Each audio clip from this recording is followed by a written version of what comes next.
Mudah baca Al-Quran Al-Karim. Sama-sama kita menyimak dan baca pada muka surat 485. A'udzu billahi minasyaitonir rajim. Bismillahirrahmanirrahim.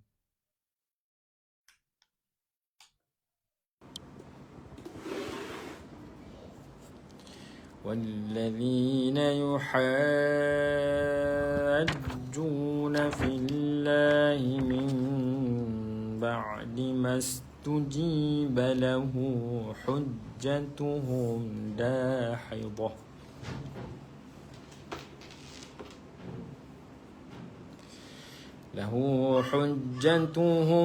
داحضة عند ربهم وعليهم غضب ولهم عذاب شديد.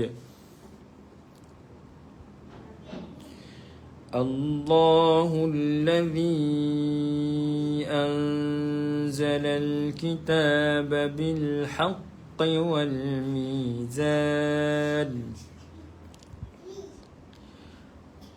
وما يدريك لعل الساعة قريب.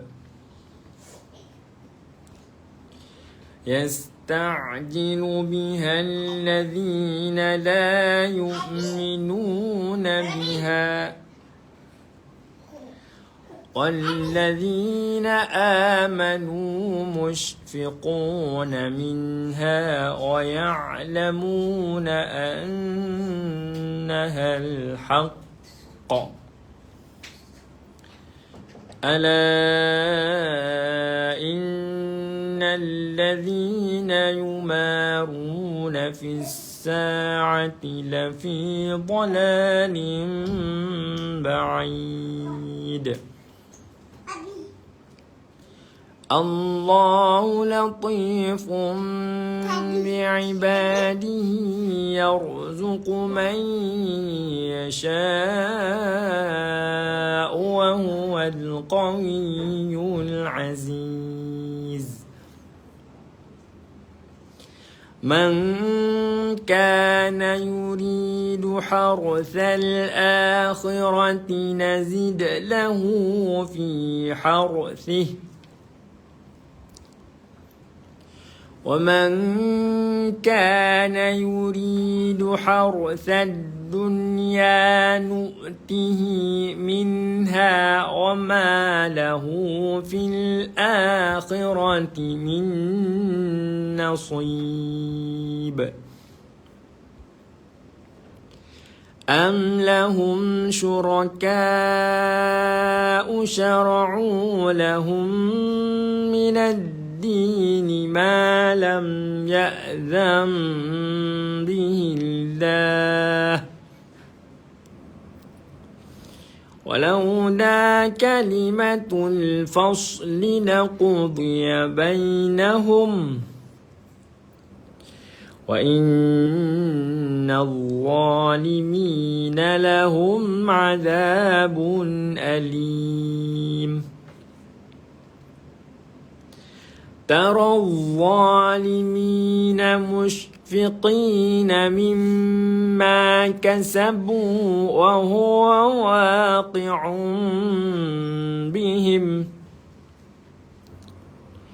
والذين آمنوا وعملوا الصالحات في روضات الجنات لهم ما يشاءون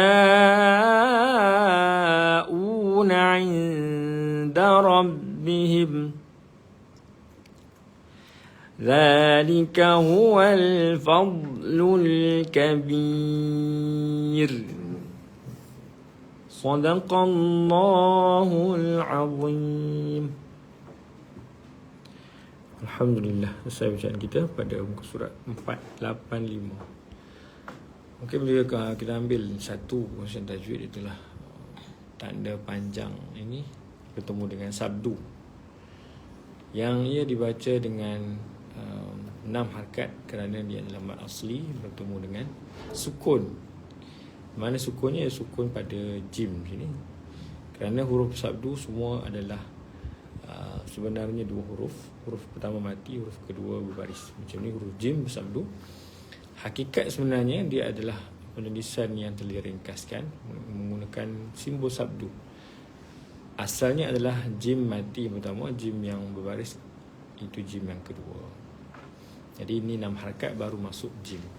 Pastikan dia masuk, barulah kita boleh pastikan dia 6 dulu baru boleh masuk. Jadi banyak perkara tu. Pertama tengok 6, pastikan 6 dulu. Dah cukup 6 barulah boleh masuk. Dan pastikan masuk kena pada makhraj dia, tepat keluar dia, jim di tengah lidah. Yuhajju, pastikan dia itu masuk. Kalau tak masuk. Yuhajju tak masuk, kena masuk kerana sabdu yang ada. Terima kasih Tuan Nisa, terima kasih pada semua yang bersama kita pada pagi ini dan yang menonton. Boleh kongsikan bersama dan semoga bermanfaat. Subhanakallahumma hamdika asyhadu an la ilaha illa anta astaghfiruka wa atubu ilaik. Bismillahirrahmanirrahim. Al-'asr innal insana fi khusr illa alladhina amanu wa salihati wa tawassaw bil haqqi wa tawassaw bis sabr. Bismillahirrahmanirrahim. Allahumma arhamna bil Qur'an waj'alna imaman wa rahmah. Allahumma zakkirna min sina 'alimna ma jahilna warzuqna tilawatahu ana al-lail wa atrafan nahar waj'alna hujjatan ya rabbal alamin warhamna. Assalamualaikum warahmatullahi wabarakatuh.